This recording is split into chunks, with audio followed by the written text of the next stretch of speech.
and welcome to all to our small web series called Let's Talk. I am Dipanvita Dev from India Donates, a fundraising and capacity building platform. And on the occasion of World Mental Health Day, I am joined with Ms. Pia Banerjee to talk about mental health. Ms. Pia Banerjee is a certified advanced rational, emotive, and cognitive behavioral therapist, a renowned psychologist from Kolkata. She is also a member of the American Psychological Association and CEO of Grey Matters Wellness, which caters to psychological services, therapeutic interventions, workshops, and seminars. We are very pleased to have you, Pia, on such a short notice. Today is a very important day for many of us. And in fact, today we also launched our campaign with partner NGO SHARE, Society for Health and Rural Education, who are also facilitating mental health treatment in rural Bijnor, Uttar Pradesh. So thank you once again for joining us. Thank you, Dipanita, for having me. And it's a lovely initiative that India Donates has started. And on World Mental Health Day, it's a pleasure to be here and speak to you. Right. So, since it's a small web series, I'll quickly jump on to what our NGO is doing and then the insights that we have got while working with them. As I said, our partner Share has been working in Uttar Pradesh for the last 6 years. 2014, they started this initiative and have facilitated treatment to over 2,000 mental illness patients. And what the insights that we have got from them is that there has been a steep rise of cases of mental illness during the period of this COVID lockdown. So, in fact, personally, also, I have seen and read multiple cases on mental and emotional breakdowns over the last 6 months. While for better or for worse, COVID-19 has altered our lifestyles completely. I want to know, how do we actually understand mental health and respond to it in such times? Right. Thank you for your question. I think it's a very, very interesting question because we're looking at mental health because of the COVID situation, which is fortunate in a way and unfortunate too, because mental health is not supposed to be thought of only because of the whole COVID scenario, but considering that we are going through such a difficult time globally, it has been really in some ways traumatic for us to adjust to the new normal, being quarantined at home for such a long time, having to spend time with family, which hasn't been like a normal scenario for us, wherein 90% of our time would go at other activities. And there's been a completely different shift in the lifestyle of people in every possible way. um, Financial crisis to losing jobs, and there's so much of stress because of uncertainty. So definitely these are few triggers that have definitely changed the way we look at mental health today. Fortunately, we know today that that we need to pay more attention to mental health, which has been always a part of us. So when we talk about health, usually we mean our physical health, but mental health has always been there, as a part of your human body system. And to look at it together universally as health is in some way like added to our understanding of mental health and giving it importance. Of course, there has been a lot of attention that has been given to this arena of mental health, and it should be that way too.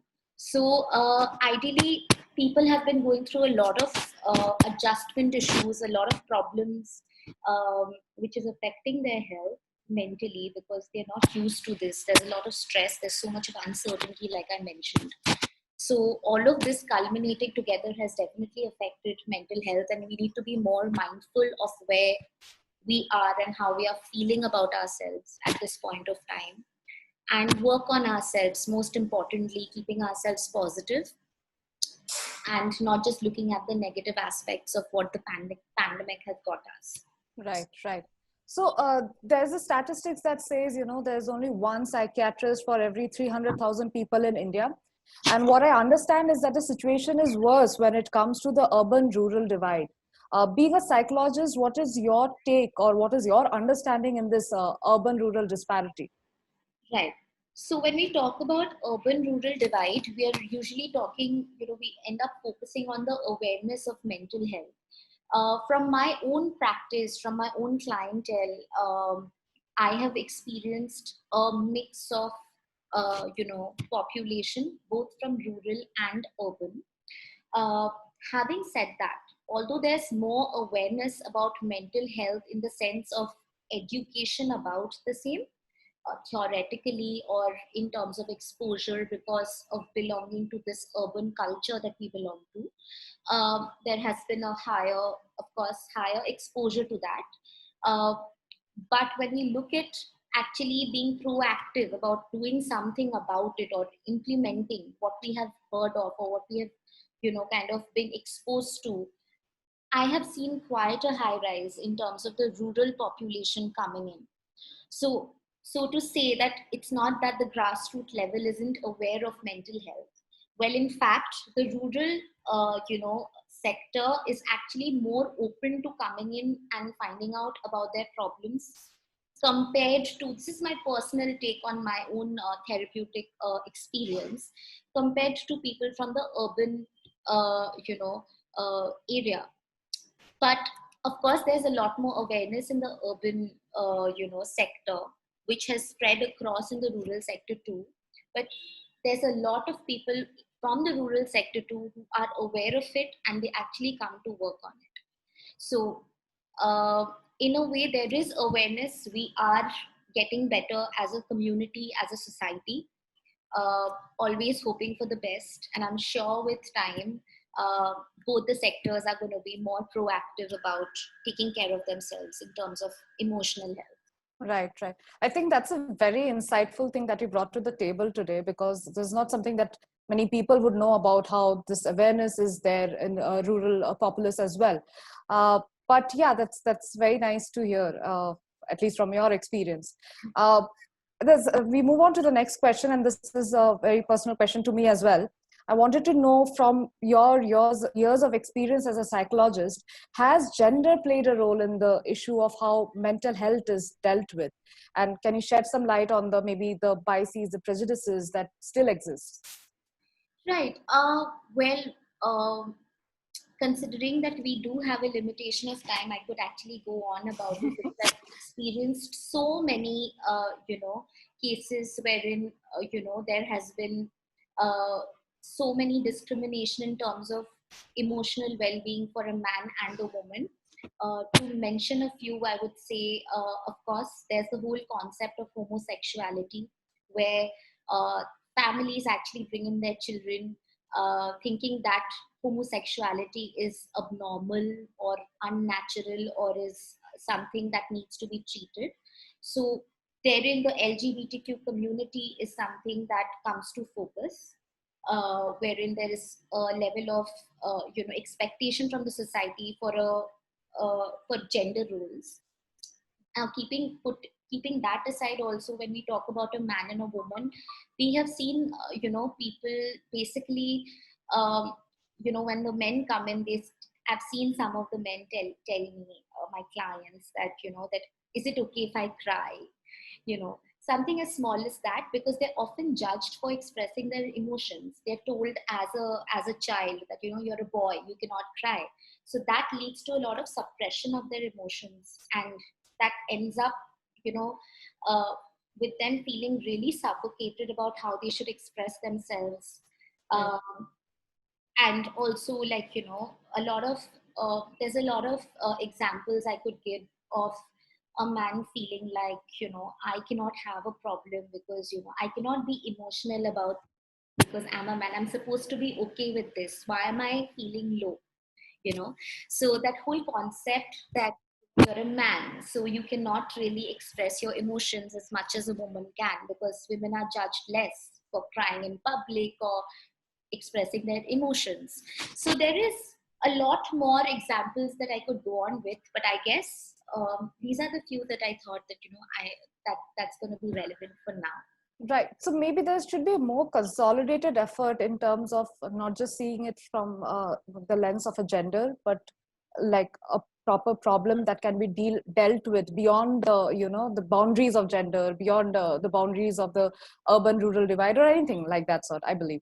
Yeah, absolutely. I mean, with time, it is getting better. Of course, we are much better today compared to 5 years ago, and I can see that. I can see that that with more awareness, with more initiatives like India Donates is taking up, and similarly, many other organizations are being open to mental health and accepting and acknowledging mental health as something very normal, which was not considered a while back.